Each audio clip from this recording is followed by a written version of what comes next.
Hola, muy buenas tardes, ¿cómo están? Hoy quédense tranquila que vengo con el tema correcto, corroborado muchas veces. ¿Cómo les va?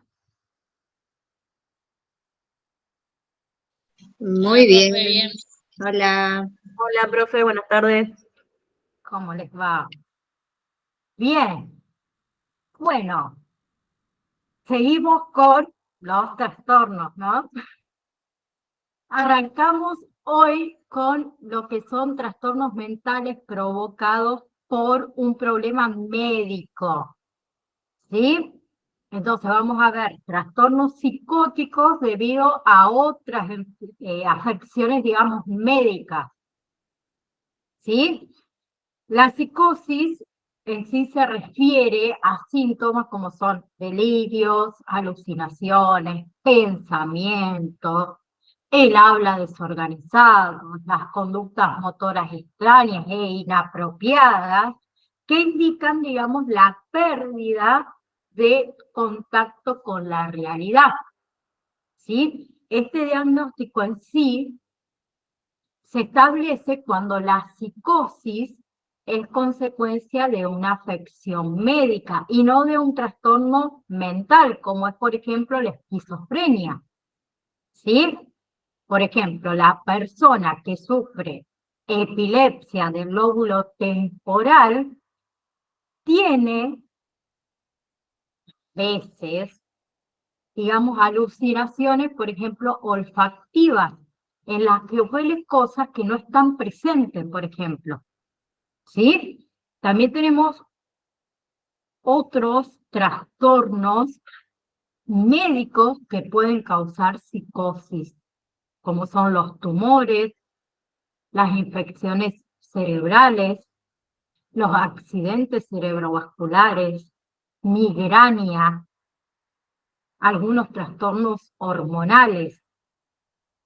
Bien, más allá de eso, no se considera que la persona que presenta confusión grave, o sea, delirio debido a una enfermedad grave o quizás a la abstinencia de fármacos o de sustancias, sufran un trastorno psicótico debido a una infección o una afección, mejor dicho, médica. El tratamiento de la afección médica reduce, ¿sí?, a menudo esa gravedad de esos síntomas psicóticos. ¿Bien?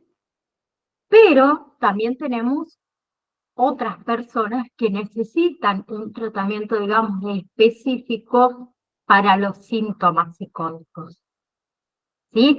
Entonces, la persona que sufre trastornos psicóticos debido a otra infección médica, lo primero es tratar esa infección médica. ¿Sí? Luego el médico va a evaluar, obviamente, si, junto con el psicólogo, ¿no? Va a evaluar si es que también necesita algún otro tipo de tratamiento, más que nada para los síntomas psicóticos. ¿Sí? Por otro lado, tenemos lo que son los trastornos relacionados con el abuso de sustancias tóxicas. Así que vamos a ver trastornos del uso o por el uso de sustancias. El uso de sustancias generalmente implica patrones de comportamiento en los que la persona continúa consumiendo una sustancia, por ejemplo, algún tipo de droga, a pesar de experimentar problemas derivados del consumo ese de sustancias. Bien, con respecto a las sustancias, digamos, involucradas, tienden a pertenecer eh, a unas más o menos clases de fármacos que típicamente en realidad lo usan, eh, perdón, causan, mejor dicho, trastornos relacionados, como es el alcoholismo, como es los fármacos ansiolíticos, los sedantes, la cafeína. el cannabis, ¿sí? Cuando hablo de cannabis incluyo también, por ejemplo, la marihuana, ¿sí? Los alucinógenos, ¿sí?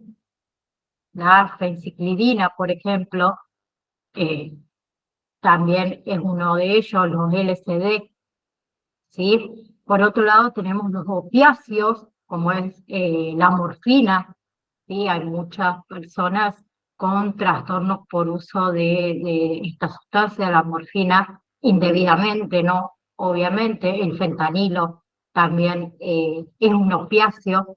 Eh, los estimulantes, como son las anfetaminas, la cocaína, el tabaco, ¿sí? Eh,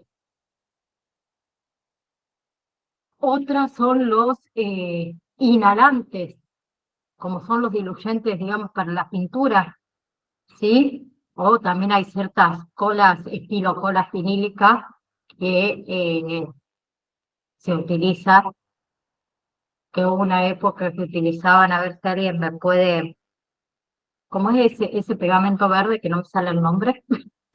Oxirram, El Poxirrack, gracias. Se me había disparado y no me acordaba. También tenemos, qué sé yo, otras, como pueden ser incluidos los esteroides anabolizantes también, y bueno, hay algunas otras sustancias de abusos habituales. Eh, las manifestaciones y lo que son el tratamiento específico de la intoxicación y también de la abstinencia varían según obviamente la sustancia, la categoría de las sustancias y demás. En sí, los términos comunes, adicción, abuso, dependencia, son definidas de una forma demasiado flexible y variable como para ser verdaderamente, digamos, útiles en el diagnóstico, ¿sí? En realidad la expresión sería trastornos por consumo de sustancias. ¿Por qué? Porque tiene un significado un poco más amplio eh, y un poco menos connotaciones, digamos, negativas, ¿sí? Disculpen. Con respecto a los trastornos mentales incluidos por sustancias, eh, dijimos que son trastornos que son alteraciones mentales producidas obviamente por ese uso o por la abstinencia de esas sustancias. Puede aparecer depresión, puede aparecer psicosis, puede aparecer ansiedad, ¿sí? Bien. Muchas sustancias en sí eh, pueden causar trastornos mentales como las que habíamos nombrado anteriormente. El ejemplo más común son los fármacos anticolicénicos y los corticosteroides, que pueden en realidad causar síntomas temporales de psicosis, ¿sí? Además de todo esto, lo que es el trastorno mental debe aparecer en un plazo máximo de un mes de la intoxicación con sustancia o de la retirada de la intoxicación, ¿sí? También provoca un malestar, ¿sí? O puede alterar lo que es el funcionamiento normal de la persona, ¿sí? Otra cosa es que no aparece, digamos, únicamente durante lo que es el delirio causado por sustancias. Ahí ya hablamos de algún trastorno mental no causado por sustancias, ¿sí?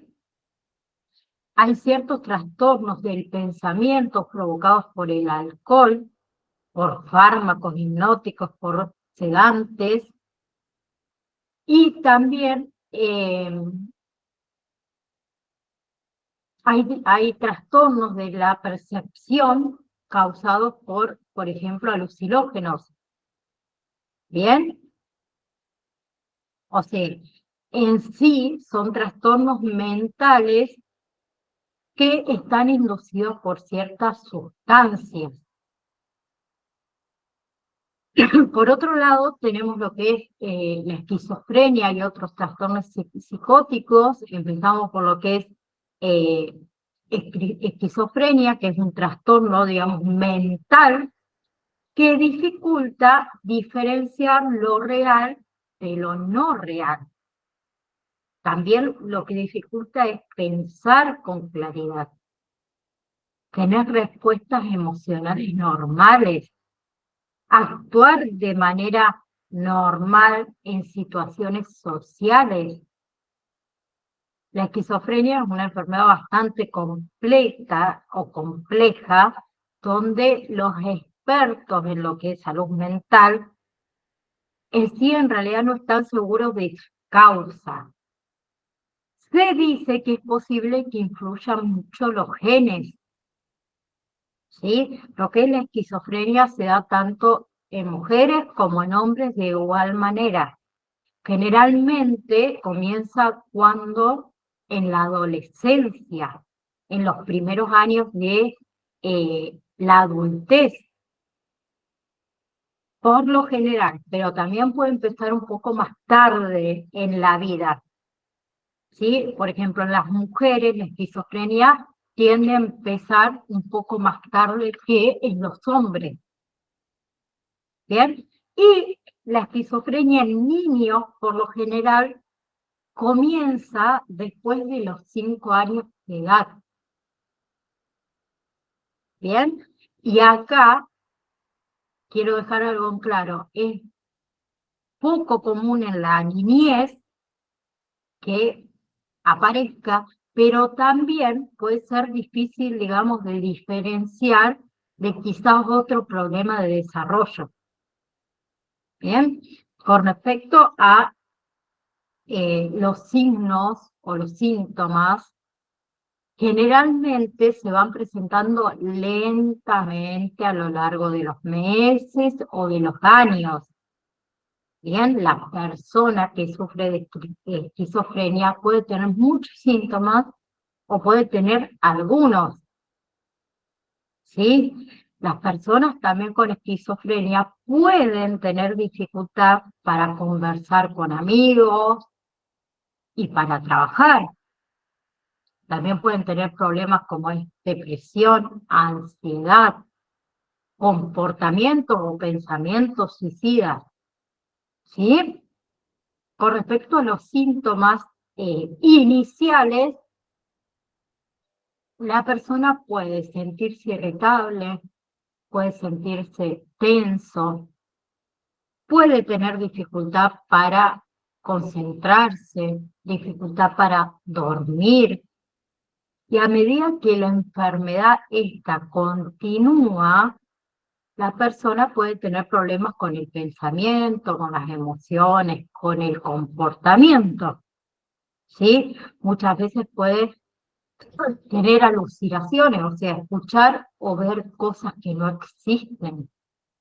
Puede aparecer el aislamiento de la persona, la disminución de las emociones, tanto en el tono de voz como en la expresión facial, problemas para entender o para tomar decisiones, problemas para prestar atención o para mantener, digamos, la atención en actividades, ¿sí? Pueden aparecer delirios también, creencias fuertemente sostenidas que no son reales. Bien, también pueden comenzar a hablar de una forma que no tiene sentido, digamos, ¿sí? Con respecto a las complicaciones, ¿sí? Tener esquizofrenia puede incrementar el riesgo de desarrollar problemas con el alcohol o con las drogas, ¿sí? Y el consumo de sustancias aumenta también esa probabilidad de la reaparición de los síntomas, ¿sí? También pueden aparecer enfermedades físicas, ¿sí? Que se debe a que al estilo de vida inactivo y a los efectos también secundarios de los medicamentos. Bien, hay diferentes, bueno, y otra cosa, otra complicación es el suicidio que no se los había hecho antes de que siga. Con respecto a los tipos de esquizofrenia, hay diferentes, ¿sí? Tenemos el tipo desorganizado, ¿sí? Que incide principalmente en el plano del lenguaje, ¿sí? Una desorganización que afecta tanto al habla como al comportamiento. Bien, la persona puede estar activa, pero sus acciones no conducen a eso, ¿sí? También tenemos el tipo de esquizofrenia tipo paranoide, que es la más frecuente, ¿sí? Que afecta principalmente a lo que es el plano psíquico. Presenta alucinaciones, presenta ideas delirantes, ¿sí? El otro tipo es la esquizofrenia tipo indiferenciado, ¿sí? Que en este tipo de esquizofrenia se involucran, digamos, a todos los pacientes que en su criterio no se adaptan a ninguna de las que estoy nombrando, ¿sí? Tenemos la esquizofrenia catatónica, por ejemplo, que afecta principalmente las funciones psicomotoras. Y por último tenemos la tipo residual, que se caracteriza por síntomas que, ¿cómo decirlo? Síntomas que deja un episodio anterior de esquizofrenia, ¿sí? Su cuadro clínico ha evolucionado y ha presentado pocos síntomas, ¿sí? ¿Bien? Bien, entonces, los trastornos esquizofrénicos es una afección mental que provoca tanto pérdida de contacto con la realidad, o sea, psicosis, como problemas anímicos, que puede ser depresión o manía.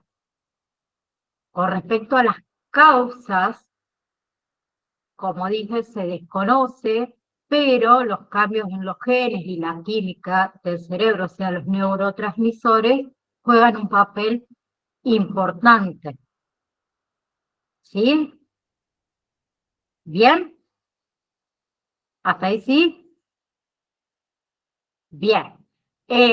Luego tenemos lo que son los trastornos delirantes, que se caracteriza por la presencia de una o más creencias falsas durante por lo menos un mes. Esas falsas creencias pueden ser cosas comunes que podrían ocurrir, qué sé yo, que tu pareja te ha engañado, o cosas quizás que sean improbables, ¿sí? Como por ejemplo, qué sé yo, a ver, decir, a mí no sé, me extirparon el apéndice sin dejarme ninguna cicatriz. ¿Y por dónde sacaron el apéndice? O sea, cosas así improbables. Ese trastorno puede desarrollarse en personas con trastorno de la personalidad paranoide, ¿sí? Los trastornos delirantes, ¿sí? Las personas también que sufren trastornos delirantes generalmente mantienen su actividad laboral,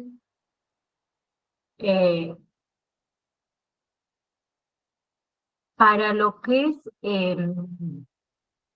bueno, se fue, el trastorno delirante suele comenzar, digamos, en personas de media edad o de edad avanzada. Es menos común que la esquizofrenia, pero existe. El trastorno delirante se distingue de la esquizofrenia por la presencia esa de delirios, ¿sí? Sin ninguno de los otros síntomas de psicosis, ¿sí? Sin ese habla desorganizada, sin ese comportamiento desorganizado. Los delirios pueden afectar a situaciones que podrían ocurrir en la vida real, ¿sí? Como podría ser perseguidos, ser envenenados, no sé, hasta ser amados en secreto, o puede comportar situaciones cuyas ocurrencias es poco probable, ¿sí? Como les dije antes, como que una persona diga, a mí me extirparon un órgano sin dejarme ninguna cicatriz. Bien, la diferencia entre delirio y una falsa o equivocada creencia es que las personas siguen creyendo en el delirio a pesar de todas las pruebas que le hayan hecho, digan lo contrario, claramente.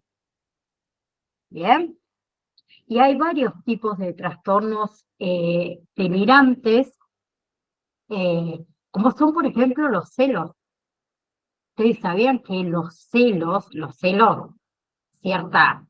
a cierta magnitud, también puede deberse a trastornos delirantes, ¿no? La persona o las personas afectadas están convencidas de que su cónyuge, su pareja, su amante, le es infiel,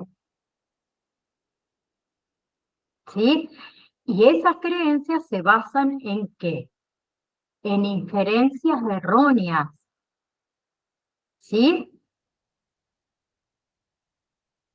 Bien, otro tipo de trastorno delirante es el delirio ese de grandeza, ¿sí? Las personas afectadas están convencidas de tener un talento extraordinario o de haber realizado algún descubrimiento importante. También tenemos el persecutorio, ¿sí? Que las personas que son afectadas creen que están siendo objetivos de alguna conspiración, que son espiadas, que son acosadas, que son calumniadas, ¿sí? Y puede también presentar repetidamente demandas o denuncias a la policía. ¿Bien? ¿Sí? Y por otro lado tenemos lo somático, ¿sí?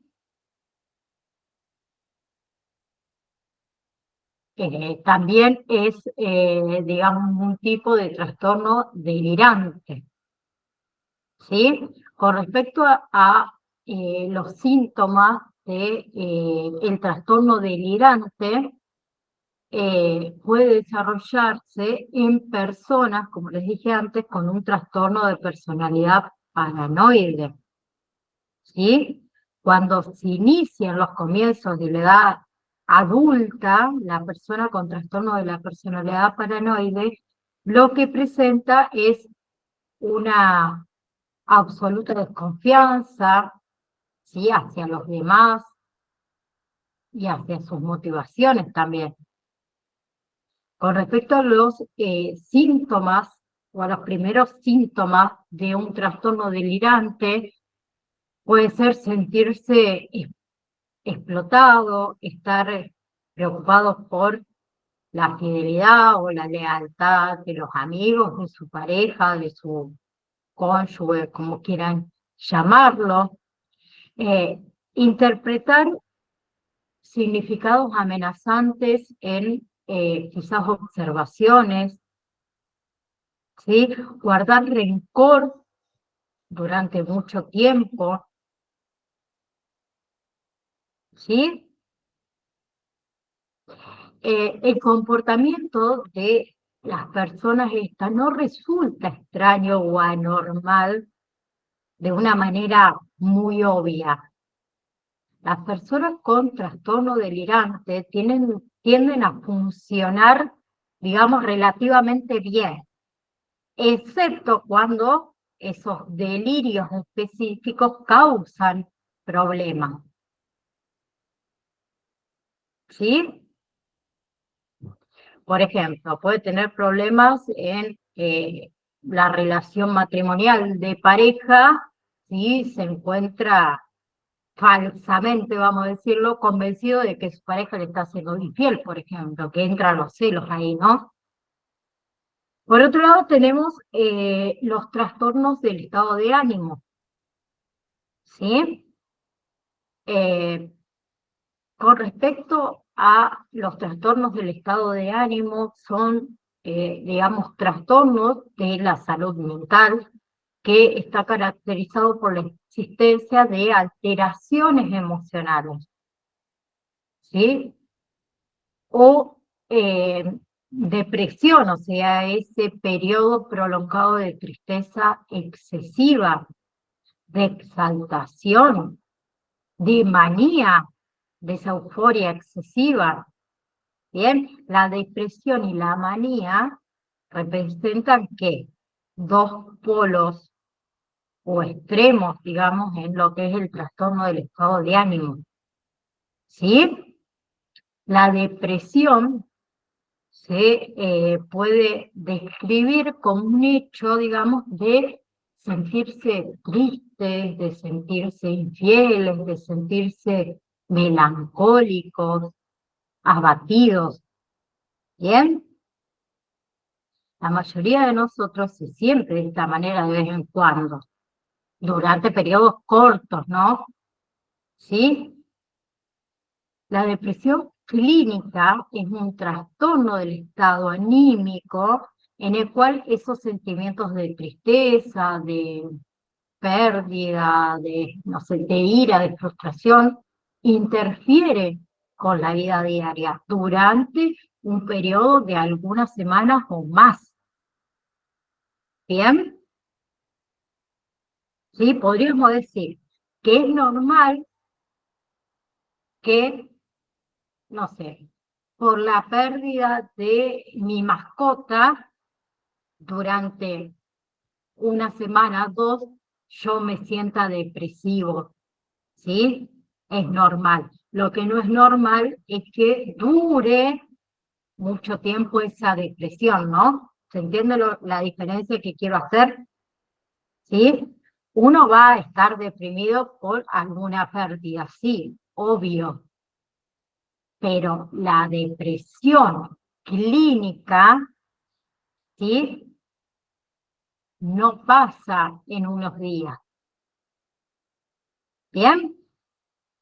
La depresión puede suceder en personas de todas las edades, adultos, adolescentes, adultos mayores, niños. ¿Bien? Y con respecto a los síntomas de depresión, tenemos, por ejemplo, el estado de ánimo irritable o bajo la mayoría de las veces, ¿no? La dificultad para conciliar el sueño o el exceso de sueño, ¿sí? Esos cambios grandes en el apetito, ¿bien? Con aumento o con pérdida de peso, la falta de energía, el cansancio, ¿sí? Sentirnos inútiles, culpables, llegar a odiarnos a nosotros mismos, tener dificultad para concentrarse, que nuestros movimientos se vuelvan más lentos o más rápidos, ¿bien? Sentirnos abandonados, desesperanzados, ¿sí? Otro signo y síntoma es, por ejemplo, la inactividad, ¿sí? En esas actividades también que lo solíamos hacer usualmente. Y el pensamiento repetitivo de muerte o suicidio, ¿sí? Recuerden, como les dije antes, que los niños pueden presentar síntomas también, distintos a los adultos. Entonces debemos vigilar especialmente los cambios en los niños en lo que es el rendimiento escolar, en el comportamiento, en el sueño, ¿sí? Por otro lado tenemos la depresión mayor, que sucede cuando los sentimientos de estos de tristeza, de pérdida, de frustración, interfieren con la vida diaria por 2 semanas o un periodo de tiempo más largo, ¿sí? También está el trastorno depresivo persistente, ¿sí? Que se trata de un estado de ánimo depresivo que dura 2 años, ¿sí? Y a lo largo de todo ese periodo puede tener momentos de depresión mayor, junto con épocas, digamos, en las que los síntomas son menos graves. ¿Bien? Otra forma común de depresión es, por ejemplo, la depresión postparto. ¿Sí? Muchas mujeres se sienten algo deprimidas después de tener un bebé, ¿sí? Pero la verdadera depresión postparto es mucho más grave, ¿sí? E incluye síntomas de depresión mayor. ¿Bien? Otra forma común de depresión son los trastornos disfóricos premenstrual, ¿sí? Que los síntomas depresivos que ocurren una semana antes de la menstruación o de desaparecer después de la menstruación. El trastorno afectivo estacional, no sé si alguna vez lo han escuchado, pero ocurre con mayor frecuencia durante las estaciones de otoño e invierno, ¿sí? Y desaparece durante la primavera y el verano. ¿A qué se debe? A la falta de luz solar, ¿sí? Tenemos también la depresión mayor con características psicóticas, ¿sí? Que sucede cuando una persona padece de depresión con una falta de contacto con la realidad, que sería la psicosis, ¿sí? El trastorno bipolar, que sucede cuando la depresión se alterna, digamos, con la manía, ¿sí? La depresión es uno de los síntomas del trastorno bipolar, ¿bien? Que después los vamos a ver, ¿no? Por otro lado tenemos el trastorno distémico, la distemia en sí, que se define como un trastorno afectivo crónico que persiste por lo menos 2 años en adultos y 1 año en adolescentes y niños, ¿sí? Hay 2 subtipos de distemia. Tenemos la distemia de inicio temprano, que es antes de los 21 años de edad, y la de inicio tardío, que es después de los 21 años de edad. Generalmente antes de los 21 años de edad se puede observar trastornos de conducta, déficit de atención e hiperactividad, ¿sí? Y es importante acá que distinguir tempranamente, digamos, la distemia de otros tipos de depresión.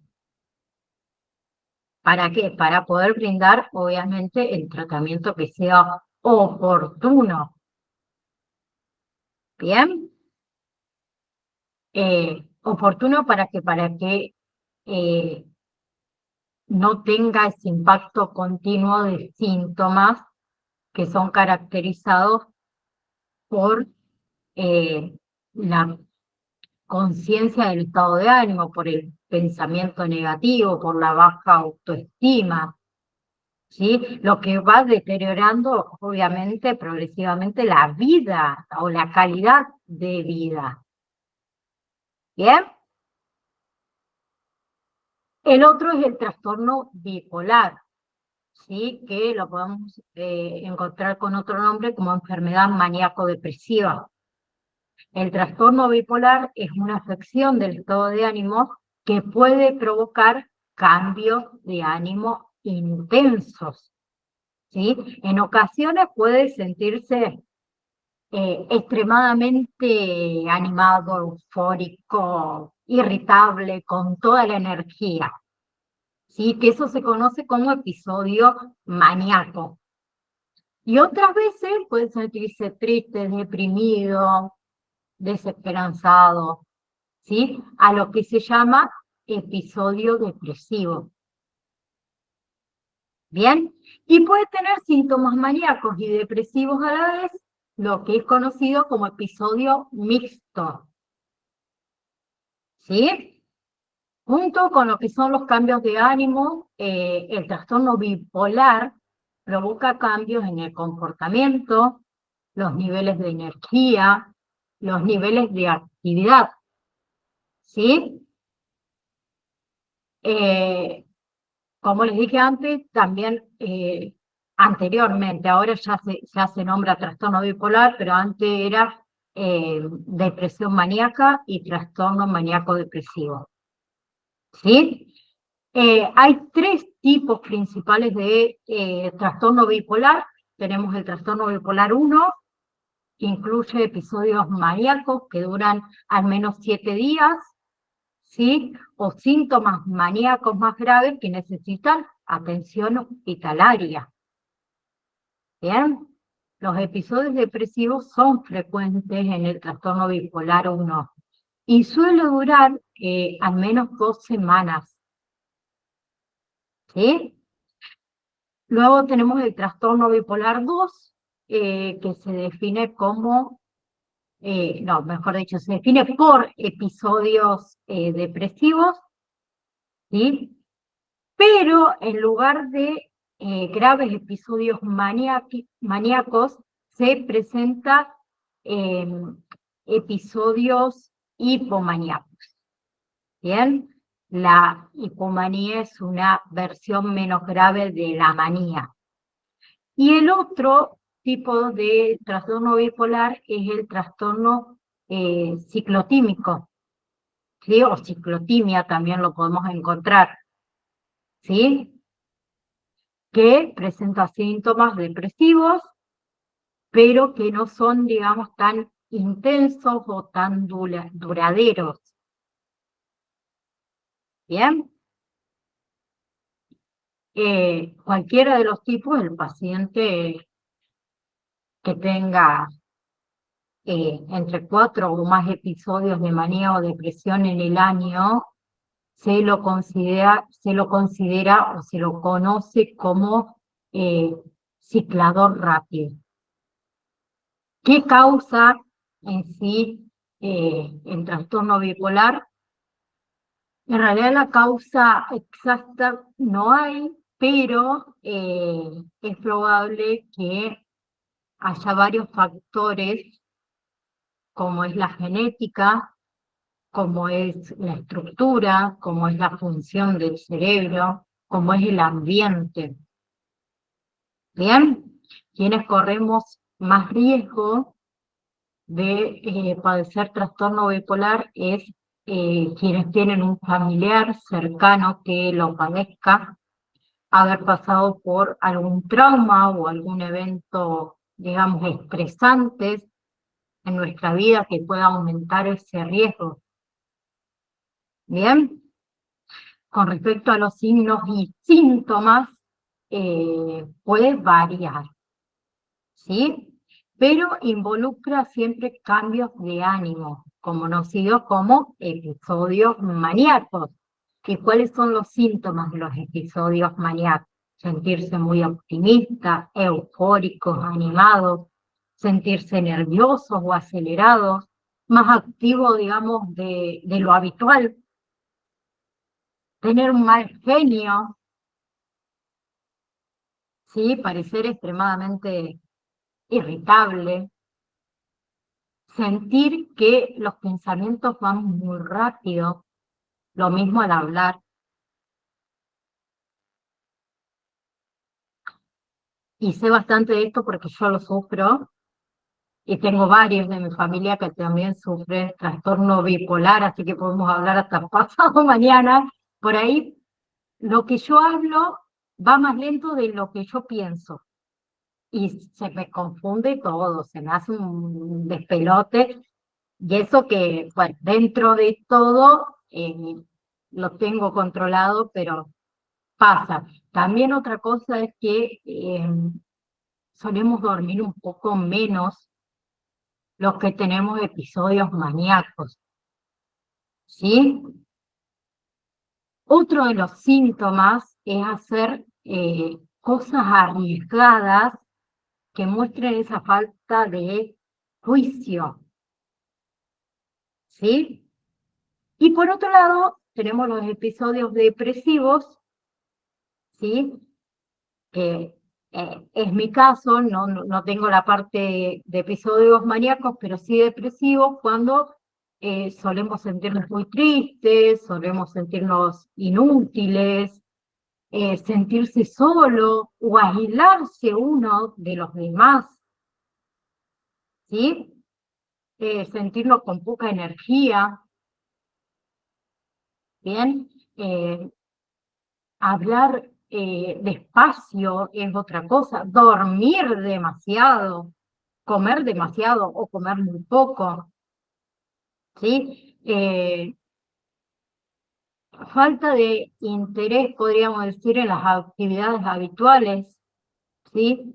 Pensar en la muerte, en el suicidio, ¿sí? Y por otro lado, también hay episodios mixtos que incluyen los dos síntomas, tanto maníaco y depresivo. Bien, por ejemplo, puede la persona sentirse triste, sentirse desesperanzado, sentirse vacío, mientras que al mismo tiempo se siente lleno de energía.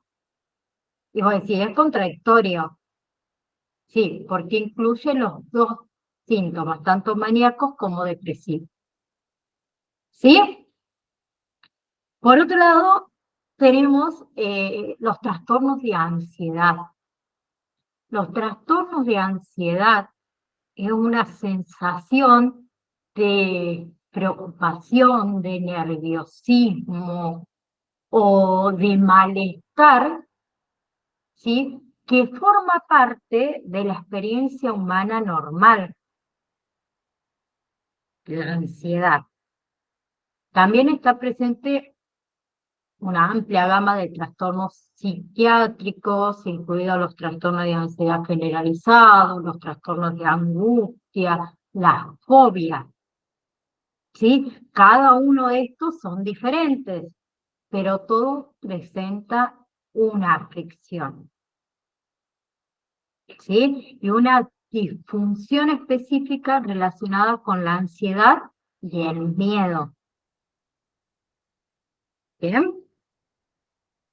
La ansiedad, además, o sea, los afectados que tienen ansiedad, a menudo también vienen acompañados con síntomas físicos, como la dificultad para respirar, el mareo, la sudoración, la taquicardia, ¿sí?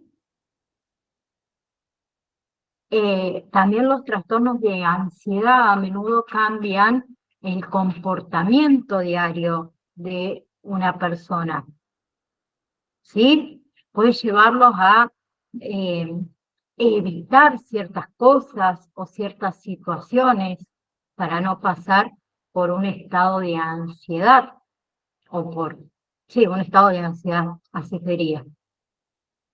¿Bien?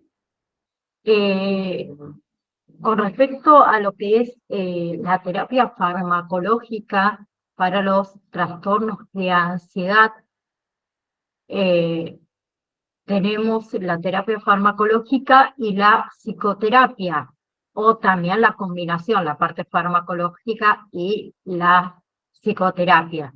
La ansiedad en sí es una respuesta, digamos, normal a una amenaza o a una situación de estrés psicológico, ¿sí? Y está relacionada con la sensación de miedo, ¿sí? Que cumple, digamos, una función importante en la supervivencia. Cuando alguien tiene que afrontar, digamos, una situación peligrosa, la ansiedad desencadena una respuesta de lucha o de huida. Por ejemplo, yo les digo, mañana tienen habilitado el examen, supongamos, número 4. Y mañana Marianela se sienta ahí y dice, bueno, abre la computadora y dice, pongo a comenzar examen, me enfrento al examen o me voy a tomar mate y lo hago otro día, ya está. Uno comienza con ansiedad, ¿sí? Y necesitamos una respuesta, que esa respuesta de lucha o de huida, ¿sí? Y esa respuesta, lo que proporciona el cuerpo, es a través de distintos cambios fisiológicos, como el incremento del flujo sanguíneo en los músculos, el corazón, la energía, ¿sí? Y la fuerza también necesaria para afrontar situaciones amenazantes para la vida. ¿Bien? Como por ejemplo, huir no sé, me está persiguiendo un tigre, un león, huir de ese animal que es agresivo o enfrentarnos al animal. ¿Bien? Pero la ansiedad se considera un trastorno cuando ocurre con frecuencia, cuando ocurre con tal intensidad y con tal duración, digamos, que interfiere en el desarrollo habitual de la persona. ¿Sí? Cuando ocurre en momentos inapropiados.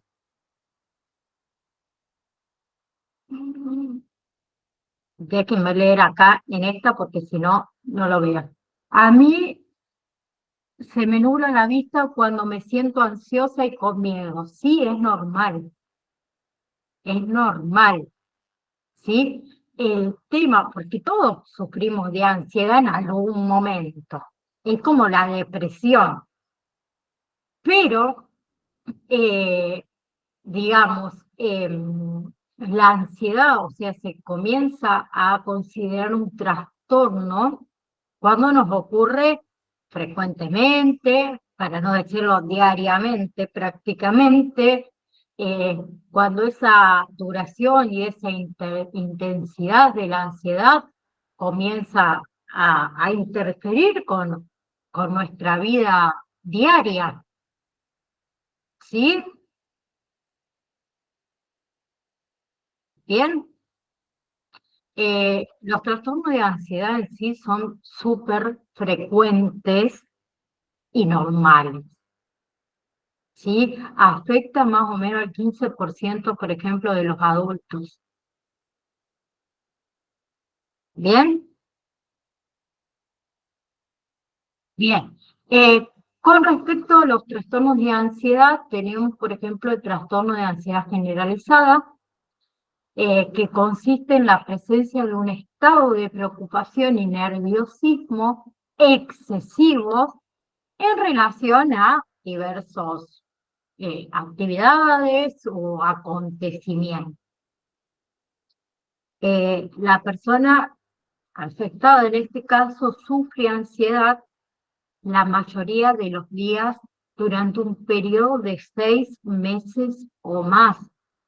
La persona afectada con lo que es el trastorno de ansiedad generalizado afecta, le afecta demasiado, está ansiosa, está preocupado por diferentes temas, actividades, diferentes situaciones, y no por un solo asunto, digamos. ¿Bien? Porque, como puse el ejemplo antes, Marianela puede sentirse eh, ansiosa porque tiene que aprobar un examen, pero es un hecho, ¿sí? Sí, Marianela está ansiosa porque puso la pava y ahora está escuchando la clase y la pava se le está yendo porque el perro si comió, si no comió, si su mamá fue al médico, si no, y mucho de la vida diaria normal. ¿Sí? Uy, no sé, el que no tiene gas natural, y mira, hace una semana que compré la garrafa y capaz que ya me estoy quedando sin y así todo el tiempo y ansiosa a ver cuándo me voy a quedar sin gas. ¿Sí? Esos son trastornos de ansiedad generalizado. Para establecer, digamos, un diagnóstico de este trastorno, la ansiedad debe ir acompañada también de otros síntomas. ¿Sí? Como por ejemplo dificultad para concentrarse, tensión muscular, eh, una tendencia a cansarse con facilidad. Bien, y el tratamiento mayormente se hace una combinación de fármacos, generalmente ansiolíticos y antidepresivos, y obviamente la psicoterapia. Bien, sabemos que el trastorno de ansiedad generalizado es un tipo, digamos, frecuente de trastornos de ansiedad, ¿sí? Las mujeres tienen un riesgo 2 veces mayor de sufrir trastornos de ansiedad generalizado que el hombre. Mayormente comienza cuando en la infancia o en la adolescencia, ¿sí? Pero en sí se puede dar en cualquier edad. ¿Bien? Por otro lado, las personas con trastorno de ansiedad generalizado experimentan ese estado de preocupación o de malestar constante que le resulta, digamos, difícil de controlar. Y esa intensidad y esa frecuencia o esa duración de la preocupación es mayor a la situación, ¿sí? Lo que son las preocupaciones son en sí de carácter, digamos, general, ¿sí? Y pueden referirse a diversos temas, ¿sí? Esas preocupaciones habituales incluyen, por ejemplo, la responsabilidad laboral, la responsabilidad familiar, el dinero, la salud, la seguridad, eh, las reparaciones, no sé, del auto, los labores que tenemos que hacer domésticos. ¿Bien? ¿Sí? ¿Hasta ahí? Bien. Sigo con Sí, profe. bien, el último que vamos a ver el día de hoy, que son las crisis de angustia y los trastornos de angustia. ¿Sí? Una crisis de angustia es un breve periodo de angustia, de ansiedad o de miedo extremo que comienza como repentinamente y se acompaña tanto de síntomas físicos o, mejor dicho, síntomas emocionales. El trastorno de angustia comporta que crisis de angustia repetidas que conducen a una preocupación excesiva por crisis futuras, por cambios en el comportamiento, orientados a evitar las situaciones que podrían desencadenar, digamos, una crisis. Bien, la crisis de angustia puede causar síntomas como puede ser dolor torácico, ¿sí? Esa sensación de dificultad al respirar, asfixias, náuseas, mareos.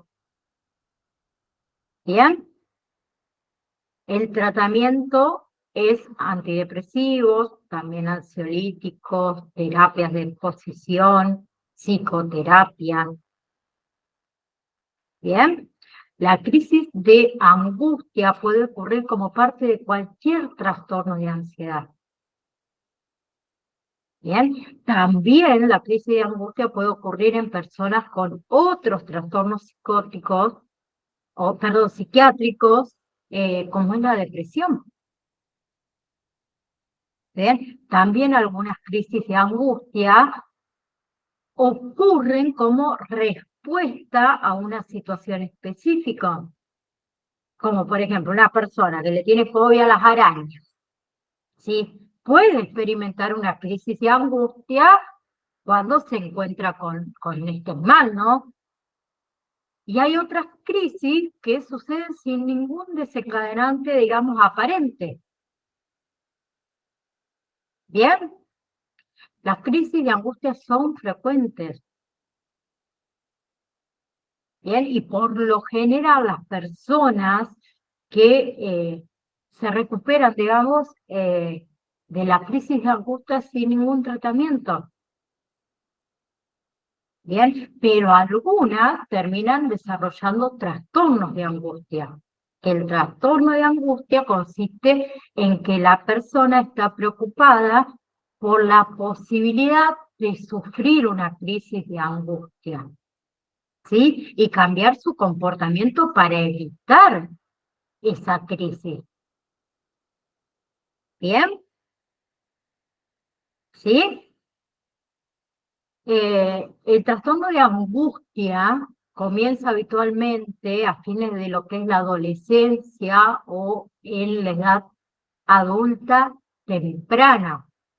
Con respecto a los síntomas de crisis de angustia y trastorno de angustia, una crisis de angustia comporta esa aparición súbita de miedo o de incomodidad, ¿sí? Y se incluye que al menos 4 de los síntomas que voy a nombrar ahora, como es dolor o malestar torácico, sensación de asfixia, miedo a morir, mareos, desmayos, ¿sí? Escalofríos o sofocos, lo contrario, sentimientos de irrealidad, perdón, no me salía.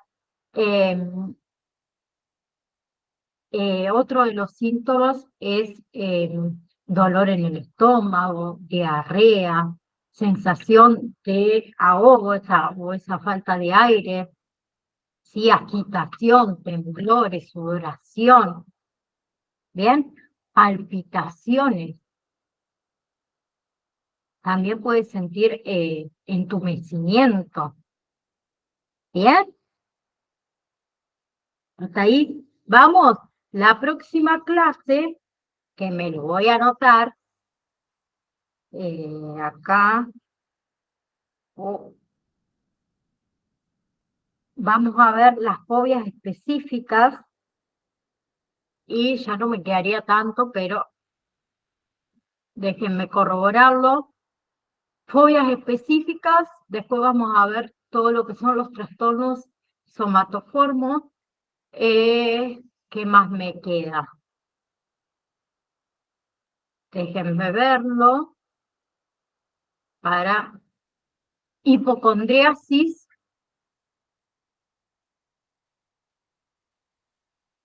Y creo que ahí vamos a ver algo más profundo de neurosis, psicosis y personalidades psicópatas. Para comenzar con acompañante en la niñez y adolescencia, que seguramente a mitad de la clase próxima ya lo comencemos por si alguien lo quiere descargar al PDF, ¿sí? ¿Alguien tiene alguna pregunta o quiere acotar algo con respecto a lo que estuvimos viendo el día de hoy? Si no, ya estaríamos, ya que me pasé 4 minutitos, pero bueno, viste que yo siempre arranco 4 minutitos o 5 más tarde porque vengo del otro curso, así que no me pueden retar. Sonia, decime. Sí, profe. Sí, ¿Se escucha? sí, sí. Usted dice que la depresión dura 2 años más o menos. El trastorno, o sea, en realidad lo que estábamos hablando es del trastorno depresivo ya Sí, sí, sí. diagnosticado, ¿sí? Y más o Que menos 2 años más o menos. Y vamos a decir que para tiene Sonia, cura, sí, 2 años si no es tratado. sí. Si no Ok, con psicoterapia y con terapia, psicofármaco sería, exacto, ansiolítico o antidepresivo, o te curás, antidepresivo. te curás, ¿no? Sí, o sea, no vamos a decir te curás, Ujú. porque va a depender también de uno, Claro, claro, claro. ¿sí? Si yo no le pongo la voluntad, Sí, no voy a salir de una depresión, claro. Escucha esto. ¿sí? Después, más adelante, que nos toca ver la parte de duelo, eh, ahí te vas a dar cuenta que, por ejemplo, un duelo, una pérdida, que nos lleva a estados depresivos, como puse Sí, antes de ejemplo, tiene diferentes etapas. Y si yo no cumplo, bueno, cumplo, una forma de decir cumplo, no supero cada etapa del duelo, termino en depresión, sí, ¿sí? Entonces también va a depender de uno.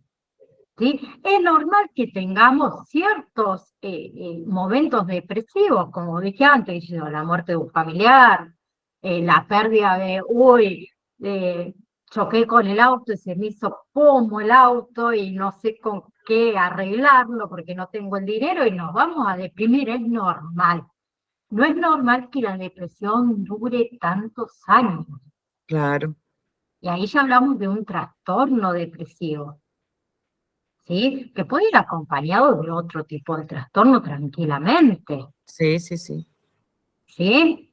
Y va a depender de uno, por más que a mí me den algún antidepresivo, algún ansiolítico, yo haga todo el tratamiento farmacológico, por decirlo de alguna manera,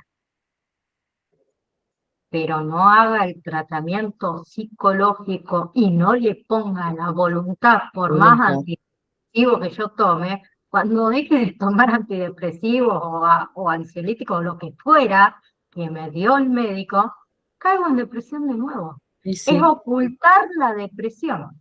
y Un sí, sí. medicamento Es mucha que voluntad. oculta. Ujú. Así es, Bueno, ¿sí? profe, gracias.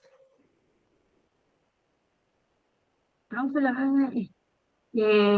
sí, está en el PowerPoint, ya te digo. No, no está en el PowerPoint. Los trastornos estos no están en ningún PowerPoint. Va relacionado, ay, me fui a otro curso, va relacionado con lo que vimos anteriormente. En realidad es un cuadrito que si quieren ya les comparto y se lo muestro para que no se me pierdan con lo que estamos viendo. Ahí le comparto pantalla. Eh, ¿A dónde está? Eh, Denme un segundito, vamos a compartir toda mi pantalla, así para mí se me hace más fácil. Ah, se me fue. Acá. ¿Pueden ver mi pantalla? ¿El PDF? Sí, Sí, se profesora. puede ver. Gracias, porque yo no los veo a ustedes. Está en nociones generales de psicopatología y psicofarmacología. Al final de todo, vamos bajando, bajando, bajando. Acá no.